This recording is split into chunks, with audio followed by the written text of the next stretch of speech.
So, hello guys, welcome back to my channel. And I am Nidhi Tripathi, your content creator, and let's talk about something. तो आज का मौसम काफ़ी अच्छा था और मैं कॉलेज में बैठी हुई थी खिड़की के पास। और कभी कभी ऐसा होता है ना कि बस खिड़की के बाहर देखते रहने का मन करता है, इतना प्यारा व्यू होता है। और आज उन्हीं दिनों में से एक दिन था, हवाएं काफ़ी अच्छी चल रही थी। घर आने के बाद मैंने देखा कि मेरी दीवार का कुछ हिस्सा थोड़ा सा खाली था, तो मैंने सोचा कि क्यों ना एक स्टिकी नोट बनाए, क्योंकि मेरा मूड काफ़ी आज ख़राब था। आगे आपको बताऊंगी कि मूड क्यों ख़राब था, लेकिन चलिए पहले हम लोग एक प्यारा सा स्टिकी नोट बनाते हैं। मुझे एक्चुअली एक बहुत ही प्यारा सा कोट मिला है जो ये कहता है कि the curse of discipline is that every day looks the same and the curse of indiscipline is that every year does. इसका मतलब है कि जो श्राप है डिसिप्लिन्ड होने का, अनुशासित होने का, वो ये है कि आपका हर दिन सेम लगेगा, सेम रूटीन, सेम स्केड्यूल, सब कुछ सेम आपको करना होगा, सेम मेहनत एवरी डे। लेकिन ये भी एक तरह से प्रिविलेज ही है, क्योंकि द कर्स ऑफ इनडिसिप्लिन यानी जो अनुशासित नहीं रहता है उसका ये है कि आपका हर साल सेम होगा। यानी अगर आप रोज़ बोरिंग काम नहीं करेंगे, रोज़ वही सेम रूटीन फॉलो नहीं करेंगे, रोज़ वही सेम बोरिंग मेहनत नहीं करेंगे, तो आपका हर साल बिल्कुल सेम जाएगा, जो कि न प्रोडक्टिव होगा, न डिसिप्लिन्ड होगा, और ना ही उसमें कोई सक्सेस होगी। So discipline is important and discipline beats motivation. ये भी मेरा एक कोट है जो कि मैंने अपनी वॉल पे लगाया है। इसका यही मतलब है कि आप डिसिप्लिन्ड रहेंगे तो आपको मोटिवेशन की कोई आवश्यकता ही नहीं पड़ेगी। Discipline is enough for you. So ये करने के बाद मुझे थोड़ा जूलॉजी के नोट्स लिखने हैं। वैसे तो आज कॉलेज में क्या कहते हैं, जूलॉजी का वो कंप्लीट हो गया है, मतलब मैम ने लैब मैनुअल सबकी कंप्लीट करवा दिया, मतलब उनके हिसाब से सिलेबस ख़त्म हो गया। अब जिसका कंप्लीट हुआ है वो कंप्लीट है तो चेक कराएगा, जिसका नहीं हुआ है वो कंप्लीट करेगा।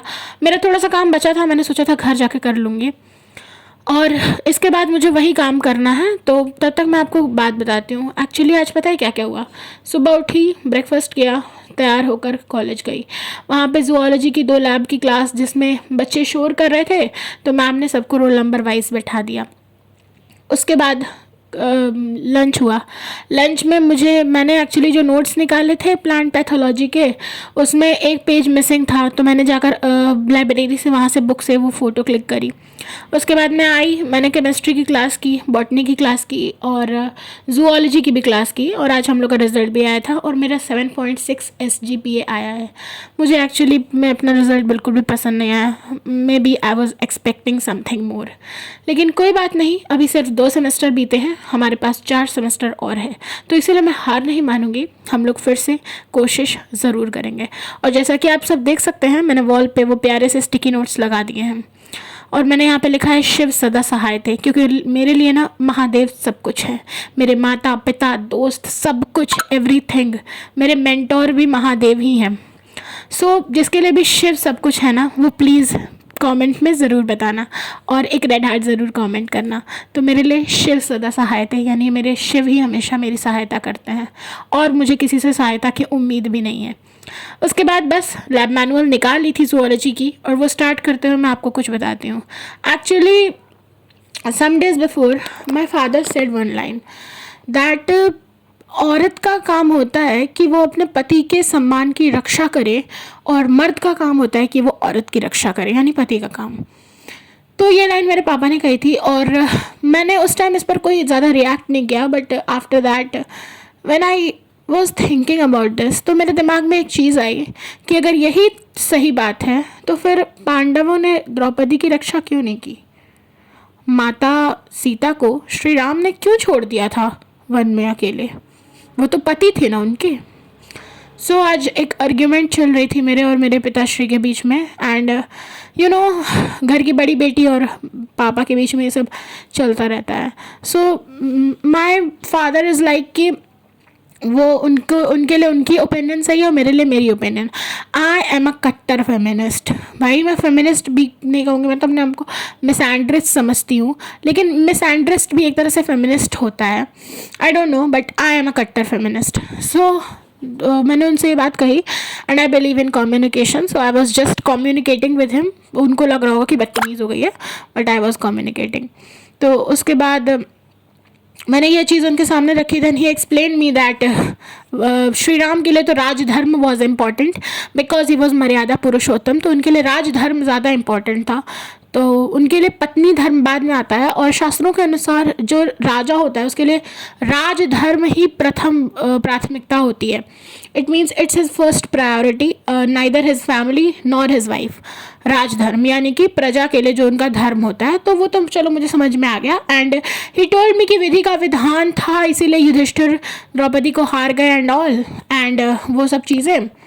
But then he said that कि आजकल जो हो रहा है वेस्टर्न कल्चर अपना लिया है, पर्दा की प्रथा ख़त्म हो गई है, दैट इज़ वाई इतने क्राइम बढ़ रहे हैं। हमका ओह, तो ये भी तो विधि का विधान ही है। But he was not ready to accept that fact.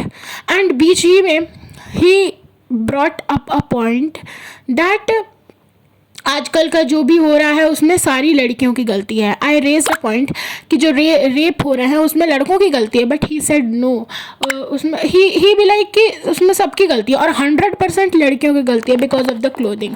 I also asked him that अगर ऐसी बात है देन उसमें फिर जो लड़कियां बुरखा पहनती हैं एंड ऑल और सारी चीज़ें, तो उनका क्यों होता है। देन ही सेड कहाँ हो रहा है, मुश्किल से 1-2।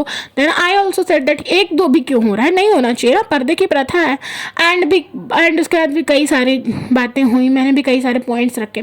उसके बाद मैं उस रूम से निकल के आ गई और मेरे दिमाग में ये सारी चीज़ें बहुत ही देर से चल रही थी। लाइक उनका ओपिनियन ये है कि लड़कियों की क्लोथिंग की वजह से उनका रेप हो रहा है एंड ऑल।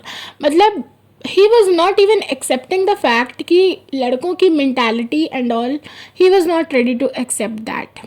एंड उनका ये भी था कि उनको मतलब आई थिंक नहीं, he was putting all the blame on the girls कि सारी लड़कियों की गलती है, दैट्स वाई सारे क्राइम्स हो रहे हैं एंड ऑल। और उनके हिसाब से ये सब जो चल रहा है, जो वेस्टर्न कल्चर अडेप्ट कर लिया है आदमी ने और आजकल के लोगों ने, that is wrong. Western culture को अडेप्ट नहीं करना चाहिए एंड हमारे शास्त्र ये कहते हैं एंड ऑल। तो उस बात पे आर्ग्यूमेंट हुई थी एंड मेरा थोड़ा सा मूड तो ख़राब हुआ था, क्योंकि आप सभी जानते हैं दैट जो भी फेमिनिस्ट होगा यहाँ पे, और लोग ना फेमिनिज्म का गलत बहुत मतलब निकाल लेते हैं यार। फेमिनिज्म का मतलब ये होता है कि मर्द और औरत दोनों ही बराबर हैं, और ये नहीं कह सकते हैं कि बायोलॉजिकली बराबर हैं, ठीक है। अगर तुम ये कहो कि क्या कहते हैं उनको दिखने में सेम नहीं है और उनकी बायोलॉजिकली जो चीज़ें वो अलग है, तो भाई वो लोग डिफरेंट हैं। और मैं ये नहीं कह सकती हूँ कि क्या कहते हैं द थिंग इज़ कि मतलब वो सच में बराबर हैं। द थिंग इज़ कि मैं बराबरी मानती हूँ उस चीज़ में जो सेरिब्रल अपॉर्चुनिटीज़ होती हैं, सेरिब्रल इक्वालिटी होती है। इसका मतलब होता है कि अगर आप सेम अपॉर्चुनिटीज़, सेम रिस्पेक्ट एक मर्द को दे रहे हैं उस चीज़ के लिए, तो वही सेम रिस्पेक्ट एक औरत को भी देनी चाहिए। द थिंग इज़ कि अगर एक औरत रात को 9 बजे अपने परिवार के लिए बाहर काम कर रही है, अपना परिवार चलाने के लिए, तो आप उसे कहते हैं कि वो चरित्रहीन है, तो क्योंकि वो बाहर जा रही है, वो बाहर घूम रही है। लेकिन अगर वही कोई मर्द वही काम करता है तो आप कहते हैं कि अरे भाई कितना काम करता है बेचारा, इतना अपना घर संभालने के लिए 9-9 बजे तक काम करता है। तो द थिंग इज़ कि इसमें कहाँ से इक्वालिटी हुई। आपने औरत को चरित्रहीन कहा, उसके कैरेक्टर पे उंगली उठा दी, लेकिन मर्द को कुछ नहीं कहा। क्या मर्दों का सच में कोई कैरेक्टर नहीं होता? और अगर होता है, मैंने कई चरित्रवान मर्द देखे हैं अपने जीवन में, कुछ तो देखे ही हैं। लेकिन यार अगर होता है तो फिर तुम वो चीज़ एक्सेप्ट करो ना। अगर औरत मेहनत कर रही है अपना घर चलाने के लिए, औरत क्यों नहीं घर चला सकती? I was literally so angry on this topic, I was so furious. मैं आपको बता नहीं सकती कितना मेरा दिमाग ख़राब हुआ था and I was literally over thinking a lot. मैं आपको क्या बताऊँ। सो बस मेरा यही मन क्या था कि मैं किसी के सामने आके अपनी बकबक करूँ, जितने भी मेरे मन में थॉट्स हैं वो मैं निकाल दूँ।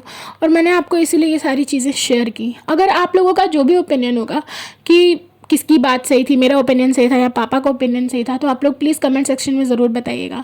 एंड ये सब बोलते बोलते आज का ये भी कंप्लीट हो गया है, तो बस यहीं पे वीडियो को एंड करते हैं। That's it for the video. अगर आपको अच्छा लगा होगा तो लाइक, शेयर, सब्सक्राइब एंड या I will see you in the next one. Radhe Radhe.